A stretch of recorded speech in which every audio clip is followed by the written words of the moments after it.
Hej, velkommen til Magic Twins. I dag vil vi trylle med nogle flyvende 50'er, eller hvad vi nu kalder det, så... Hvis vi lige lægger hånden over, kan du prøve at tage den lidt højere op, så det er lidt nemmere at se. Ja, sådan der. Så vil 50'eren faktisk... Hvis det skulle være rigtigt, så vil... Jo.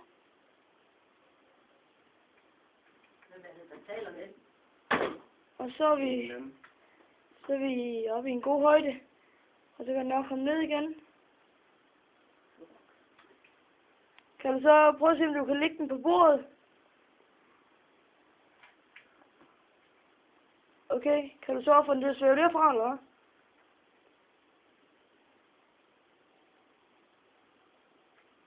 Ja, nu tror de sikkert, at du har den i hånden jo. Hvor at vise, du kan noget andet.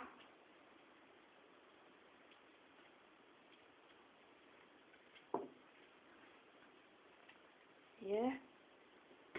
Kan du udenad? Ja, det er du ikke helt lovligt til. Og vi ser begge dine hænder inde. Ja. Tak skal du have. Tak fordi I gad at se med.